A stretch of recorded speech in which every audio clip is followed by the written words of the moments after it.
Primavera Saúde no ar e o tema de hoje é autismo. E para explicar esse assunto, estamos recebendo o Dr. Jaime Lim. Doutor, seja muito bem-vindo ao Primavera Saúde mais uma vez, né? Obrigado, queria agradecer ao convite, é um prazer enorme estar aqui conversando com vocês sobre esse assunto. Bom, para a gente começar a debater esse tema que é muito importante, doutor, eu queria tratar um pouquinho sobre a definição, né? O que é exatamente autismo? O transtorno do espectro autista, esse termo que a gente usa, é um transtorno neurocomportamental que abrange 3 sintomas principais. Um atraso na aquisição da linguagem, a presença de comportamentos ou interesses restritos e a presença de uma diminuição ou dificuldade na interação social. Então é um contínuo de sintomas neurocomportamentais, mas baseados nesses 3 sintomas básicos. E quais são as principais causas, né? Então, o transtorno do espectro autista é multifatorial, tá? Então ele pode ter alterações genéticas associadas junto com fatores ambientais que podem interagir com esses fatores genéticos e levar ao transtorno do espectro autista. A idade paterna, prematuridade, baixo peso ao nascer, esses aspectos podem influenciar alguns genes e a criança pode ter um quadro de transtorno do espectro autista, né? Ou pode estar relacionado a algumas síndromes também. Agora, quando a gente fala em autismo, principalmente quando a gente vai trabalhar esse assunto, a gente dá uma pesquisada antes e a gente acaba encontrando uma relação em muitos textos sobre a relação da vacina. Queria que o senhor explicasse qual é a relação que existe entre o autismo e a vacina, se é que há uma relação. Nenhuma, é um equívoco, né? Pensar que uma vacina pode levar a um transtorno do espectro autista. Na verdade, essa é até uma informação que não deve ser propagada, ela não deve ser compartilhada, porque não é verdade, não existe uma relação causal entre uma vacina que protege tantas crianças e que protegeu e salvou a vida de tantas crianças com o transtorno do espectro autista. Não se preocupem com isso. Tem algum motivo que acabou tornando isso popular, vamos dizer assim, das pessoas acabar crendo numa coisa desse tipo? Então, existiam tentativas de explicar através de um fator imunológico, através de contaminantes nas vacinas, porque algumas vacinas têm utilizado algum mercúrio como conservante e isso poderia causar, mas não é verdade. Não tem nenhuma relação. Não tem. Agora, falando um pouquinho sobre a questão do público, que acaba sendo mais afetado mesmo com o autismo, né? Existe isso, doutor? Como assim? Desculpa. Um público que acaba sendo mais afetado, entre meninas e meninos, falando em questão de gênero? Ela é uma condição que afeta principalmente meninos, né? Mais ou menos 4 a 6 meninos para cada menina, né? A gente não consegue explicar muito bem por que isso acontece, né? Mas isso é verdade, principalmente em indivíduos do sexo masculino. Ela pode estar relacionada com algumas síndromes genéticas, alterações do cromossomo 15, síndrome de Down, síndrome do X frágil, fenilcetonúria. São algumas condições em que pode ter uma prevalência maior de sintomas compatíveis com o transtorno do espectro autista. Quais são os principais sintomas, né? Quando a gente acabou falando o que é exatamente autismo, você já trouxe alguns. Mas existem vários sintomas que podem ser analisados, né? Então, os 3 sintomas básicos são atraso na aquisição da linguagem, então uma dificuldade na aquisição da linguagem, um atraso na fala, dificuldade de comunicação, uma dificuldade de interação social, então as crianças têm dificuldade de interagir com crianças ou com pares da mesma idade, compartilhar interesses, compartilhar emoções e a presença também de comportamentos restritos ou repetitivos. As crianças às vezes podem enfileirar brinquedos, empilhar brinquedos, ter uma fixação por objetos que giram, fixação por parte de objetos ao invés do objeto como um todo e assim por diante. Como que pode diferenciar, né, o pai e a mãe que está nos assistindo em casa nesse momento, uma criança tímida, né, de uma criança que pode ter autismo, né? Então, é bem diferente, né? Uma criança tímida, ainda que seja tímida, ela se comunica, né? Ela interage socialmente, né? E ela não tem esses comportamentos repetitivos ou restritos que a gente encontra na criança autista. Como é que é feito hoje o diagnóstico no consultório, doutor? Essa é uma pergunta muito boa. O diagnóstico ele é interdisciplinar. A gente precisa de avaliação fonoaudiológica, psicológica e neuropediátrica junto para que a gente possa fechar o diagnóstico. A gente se baseia em critérios diagnósticos através de questionários bem estabelecidos que fazem a gente suspeitar. Infelizmente não tem exames, né? Então o diagnóstico é eminentemente clínico, né? É um sentimento e um acompanhamento da evolução da criança que permite que a gente faça essa investigação. Não existe nenhum exame, então, que possa ajudar nesse sentido? Olha, não existe um exame como ressonância, ou tomografia, ou eletroencefalograma que permita eu diferenciar uma criança com transtorno do espectro autista de uma criança sem o transtorno, né? Então, a gente não consegue esse tipo de exame. Ainda não existem marcadores biológicos para isso. Talvez, quem sabe, um dia a gente encontre alguma substância, algum marcador, algum gene que possa ajudar a gente a identificar essas crianças, né? Mas certamente, né? É. Agora, falando um pouquinho em questão de outras doenças que podem estar relacionadas, né, doutor, juntamente com o autismo, ou que podem se parecer muito, né? Certo.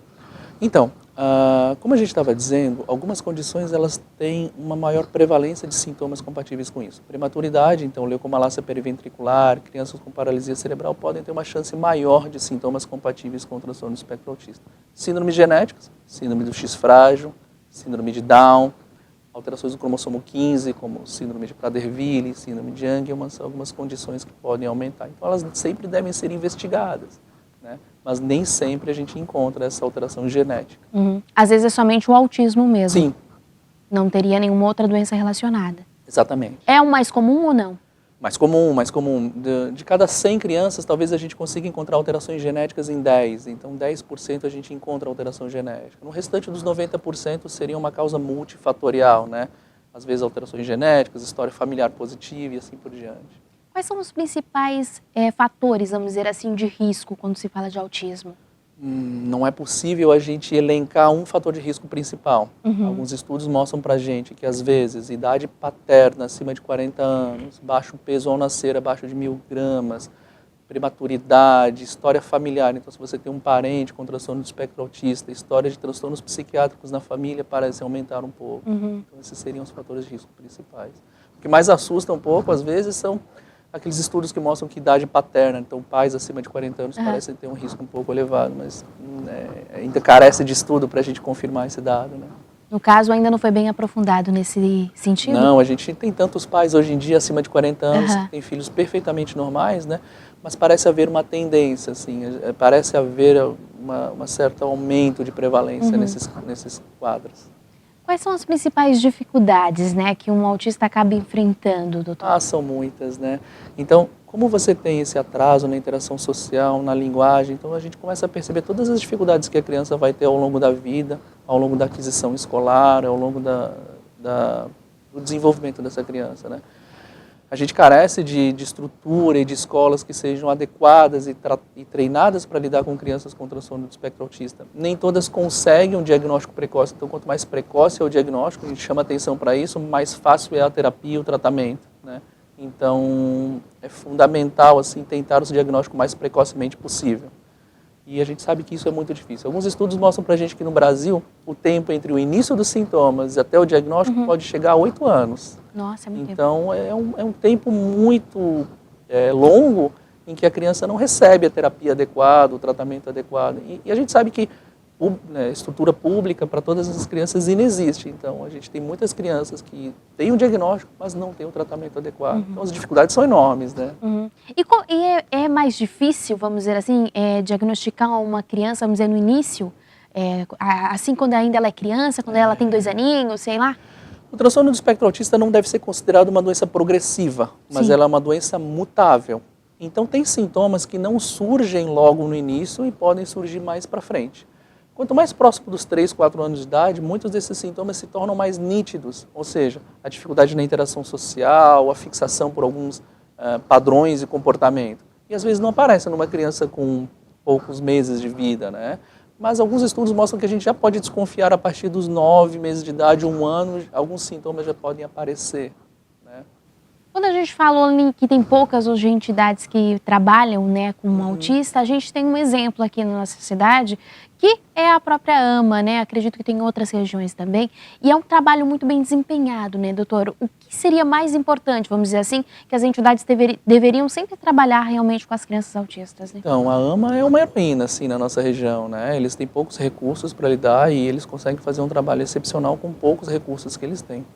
É fundamental uma equipe, né, interdisciplinar, isso é o mais importante, né, para toda e qualquer instituição que quer lidar com isso. E como trabalhar com o autista? Então, essa é uma pergunta muito difícil de ser respondida.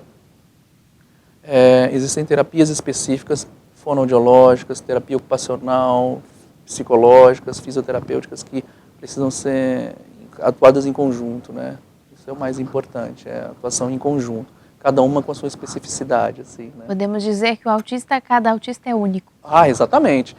Não existe um autista igual ao outro. E talvez essa heterogeneidade, ou seja, essa dificuldade em você padronizar as crianças, torne tão difícil o diagnóstico e o tratamento, porque o tratamento de uma delas pode não funcionar para a outra, né? Olha só, muito bacana. A gente já continua falando sobre esse assunto, a gente vai para um breve intervalo e volta já já, não sai daí.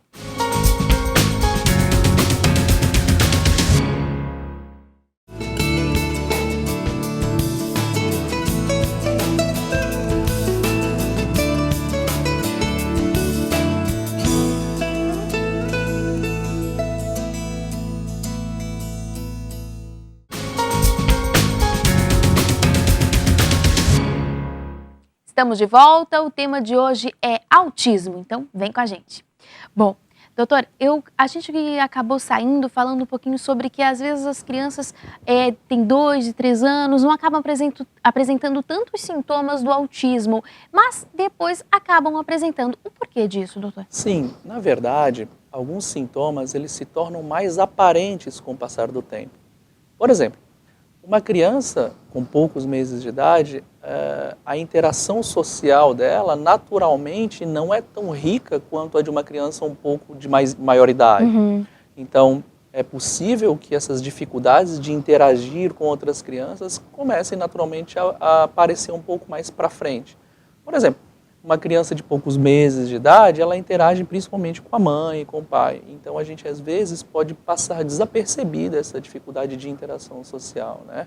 Então, alguns sintomas, eles já estão lá, mas eles não se tornam tão aparentes numa idade muito precoce, né? A não ser que você tenha um olho muito treinado, né? E que você preste muito atenção a esses sinais bem sutis e você consegue fazer essa suspeição bem cedo. Como que os pais podem trabalhar em casa, né, com essa Certo. criança? Então, é fundamental que os pais, uma vez diagnosticadas, eles tenham, o ideal é que eles tenham condição de atuar junto com uma equipe interdisciplinar, como a gente falou no bloco anterior, né? Então, existem fonoaudiólogos, então a gente sempre gosta de elencar que a fonoaudióloga talvez seja o personagem, talvez seja a terapia mais importante, porque através dela ela pode melhorar a interação social e principalmente melhorar a linguagem, além do que a fonoaudióloga pode testar a acuidade auditiva ou testar aspectos de audição que são muito importantes para você afastar causas possíveis como fatores confundidores. Por exemplo, uma criança que tem uma dificuldade de acuidade auditiva, surdez, por exemplo, ela vai ter atraso na aquisição da linguagem, então às vezes confunde muito, então a fonoaudióloga tem um papel fundamental nesse quadro.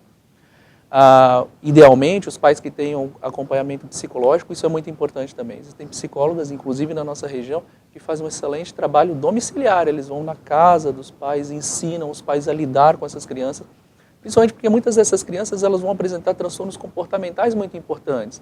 Dificuldades de restrições alimentares, às vezes elas têm dificuldade de aceitar certos alimentos, dificuldades comportamentais, elas podem se tornar agressivas ou agitadas, dificuldades de sono. Então, a psicóloga consegue lidar com esses pais e ensiná-los a lidar com essas crianças em casa, né?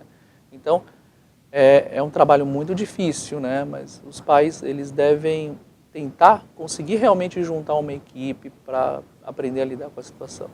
Todos esses fatores comportamentais, né, doutor, eles realmente vêm dessa questão do autismo mesmo? É da doença, a gente pode dizer assim? Então, os 3 sintomas básicos, que são a dificuldade na linguagem, na interação social e a presença de comportamentos restritos, eles são típicos e característicos desta condição, do transtorno do espectro autista.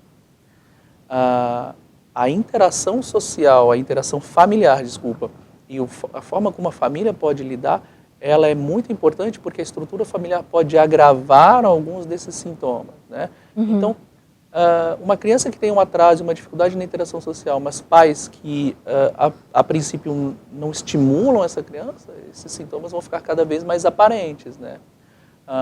Essa resistência a lidar com rotinas e tudo numa família extremamente desestruturada pode tornar essa dificuldade de lidar com a rotina muito mais difícil. Por exemplo, uma criança com transtorno do espectro autista tem muita resistência à mudança de rotina. Então, pais que conseguem manter uma rotina adequada conseguem manter essa criança muito mais calma.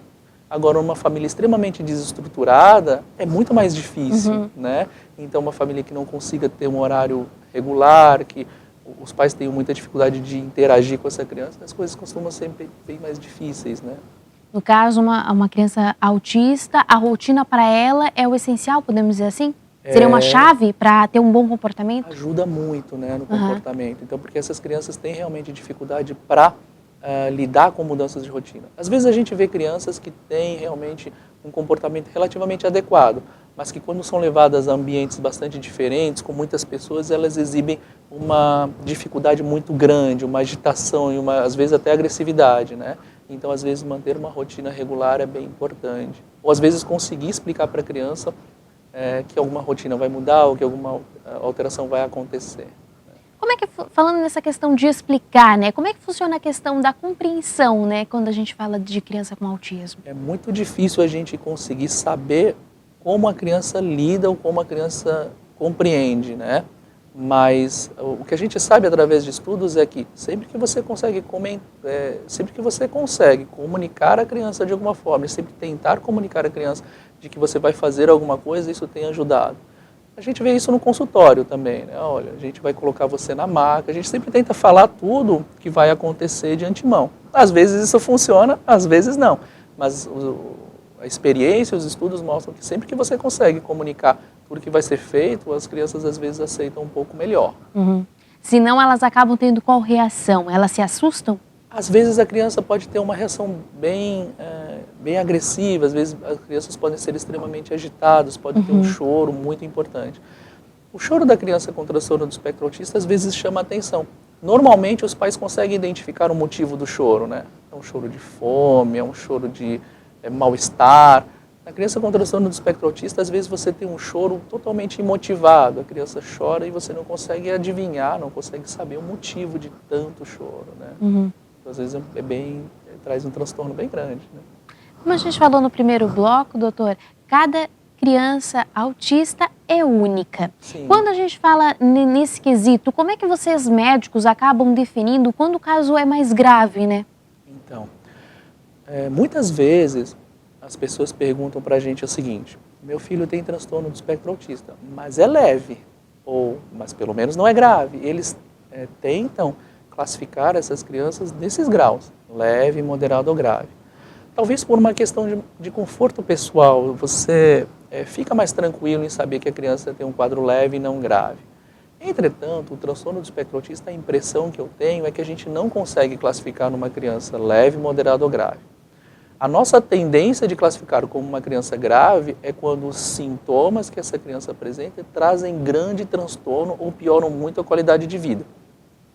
Por exemplo, uma criança que tem um comportamento restrito de jogar as coisas no chão parece mais grave do que aquela criança que tem um comportamento restrito de só girar objetos, mas não deixa de ser o mesmo sintoma na mesma intensidade. Você está me entendendo? Sim. Então, esses dois sintomas compatíveis com um comportamento restrito, eles são exatamente iguais. Enquanto uma criança só gira um objeto, a outra pega e joga os objetos no chão.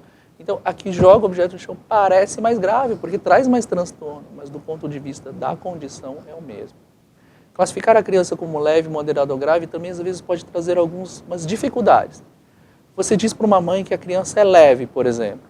Ainda que você não saiba, você quer contentar ou você quer deixar a família mais tranquila, você diz, é leve. Às vezes os pais falam, nossa, é muito leve, então eu não preciso me preocupar muito em ir atrás de terapias, não preciso me preocupar muito em procurar essas terapias. E aí depois de um certo tempo a criança volta grave, né, porque ela não recebeu a terapia adequada. O oposto é verdadeiro também, às vezes você tem uma criança muito grave e os pais se preocupam muito, e vão em todas as terapias e voltam depois de certo tempo ao consultório e uma criança totalmente transformada.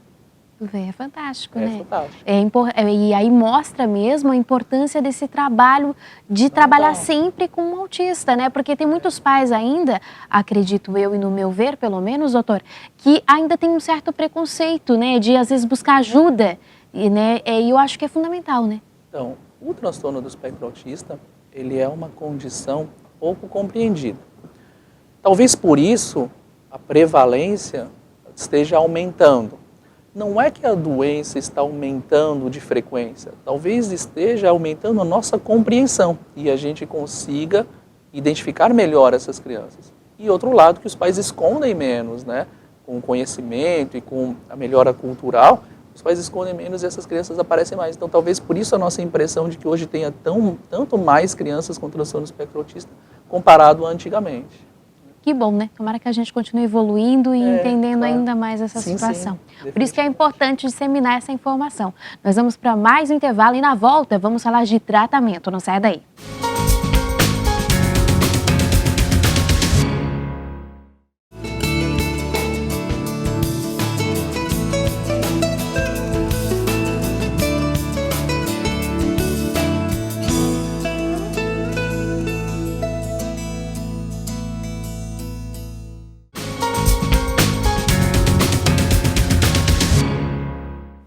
Estamos de volta, o tema de hoje é autismo. Bom, doutora, a gente saiu e eu prometi que a gente ia falar de tratamento, então eu queria que o senhor tratasse um pouquinho sobre esse assunto com a gente. Perfeito. Do ponto de vista neurológico, o tratamento muitas vezes ele é medicamentoso. Nem toda criança com transtorno do espectro autista precisa de remédio. A gente usa medicamentos quando a gente tem algum sintoma associado. Por exemplo, uma criança pode ter transtorno do espectro autista e epilepsia. E a gente precisa usar medicamentos anticonvulsivantes para tentar controlar essa epilepsia, certo? E algumas crianças com transtorno do espectro autista podem apresentar quadros de agressividade e agitação muito importantes. E aí se utiliza medicamentos para tratamento dessa condição. O tratamento mais utilizado do ponto de vista medicamentoso, que tem mais estudos, que é considerado padrão ouro, é o uso de medicamentos de uma classe chamada neuroléptico. Ele é um calmante não sedativo que torna a criança mais calma, sem deixá-la sedada. Isso é uma coisa muito importante. Muitos tratamentos surgiram ao longo do tempo, como dietas, né? Então, a gente ouve muito falar que a dieta com retirada de lactose, de glúten, de caseína pode melhorar crianças com transtorno do espectro autista. Não existe ainda um quadro comprovado de que essas dietas vão melhorar sintomas de transtorno do espectro autista. O que se sabe é, se você tem uma criança com transtorno do espectro autista e ao mesmo tempo ela tem intolerância à lactose, vale a pena retirar a lactose, claro. Sim. Se ela tiver doença celíaca, vale a pena retirar o glúten. Agora, retirar glúten, lactose, caseína de todas as crianças com transtorno do espectro autista, a gente vai cair exatamente naquilo que você tem falado desde o início da entrevista. Cada criança é um caso. Para algumas crianças pode funcionar, para outras não vai fazer diferença alguma. Então não existe uma resposta universal quando a gente fala em dieta. E existem, claro, outros tratamentos que você não tem nenhuma comprovação científica e que são aí disseminadas e utilizadas, até mesmo propagadas pela internet. E que aí realmente elas não funcionam e talvez não devessem nem ser prescritas, né? Como o que, doutor?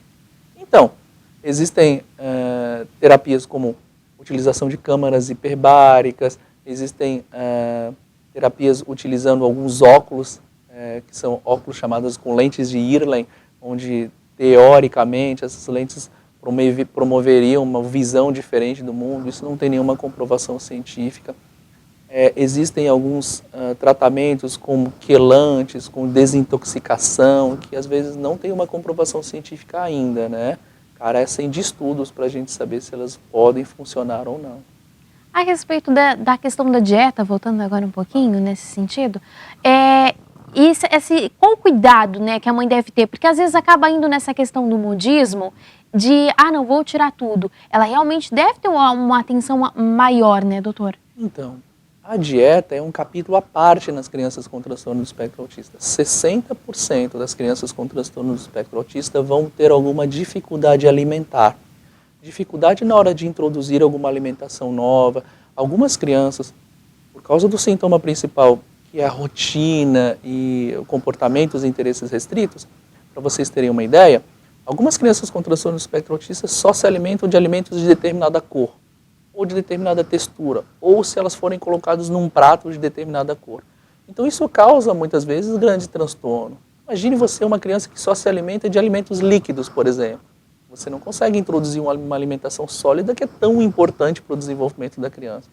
60% das crianças com transtorno do espectro autista podem ter alguma dificuldade alimentar. Por isso o acompanhamento fonoaudiológico é muito importante. Qual a explicação disso, né? Então, algumas crianças podem ter intolerância a alguns tipos de alimentos, e aí isso poderia explicar. Então, o mal-estar e a sensação ruim pode levar ela a recusar alguns alimentos. Pode haver alguma alteração na sensibilidade do trato gastrointestinal e oromandibular. Então a criança coloca o alimento na boca e tem uma sensação ruim. Então essa alteração de sensibilidade pode ser corrigida por tratamento fonoaudiológico. Então a dieta é um capítulo muito sensível no transtorno do espectro autista, porque as mães sempre têm muita dificuldade. Agora, restringir alimentos, aí não tem uma comprovação científica de que você retirar algum tipo de alimento vai melhorar os sintomas de transtorno do espectro autista. Ainda, né? Ainda, isso aí. Agora falando a respeito de quando que os pais devem encaminhar para um especialista, doutor, qual é o momento, vamos dizer assim? Então, existem sempre alguns sinais de alerta, né, que devem chamar a atenção. Então, um atraso na aquisição da fala e da linguagem é muito importante. Uma criança normalmente com 1 ano e 2 meses fala as primeiras palavras. Então, se a criança tem um atraso na aquisição da fala e da linguagem, isso deve chamar a atenção. Às vezes os pais, então, essa linguagem, como é um dos fatores mais importantes, alguns sintomas podem chamar a atenção. A criança não imita, a criança ela não alterna o olhar dela com o olhar do cuidador, então às vezes ela fixa o olhar em determinados objetos e nada mais chama a atenção. Dificuldade às vezes que os pais têm de trazer a atenção da criança para alguma atividade e ela só faz isso depois de muita insistência, né? Então isso são sintomas bastante importantes que podem chamar a atenção para o transtorno do espectro autista. Normalmente o que acontece em consultório é pais que levam crianças por um atraso no desenvolvimento neurológico, um atraso na fala e na linguagem. Isso chama a atenção do pediatra geral e faz com que ele seja encaminhado para avaliação neuropediátrica. E aí a gente acaba encaminhando para uma avaliação interdisciplinar, o que é fundamental e muito importante. Como é conviver com um autista no dia a dia, doutor? Esse é um ponto que é bastante difícil, né?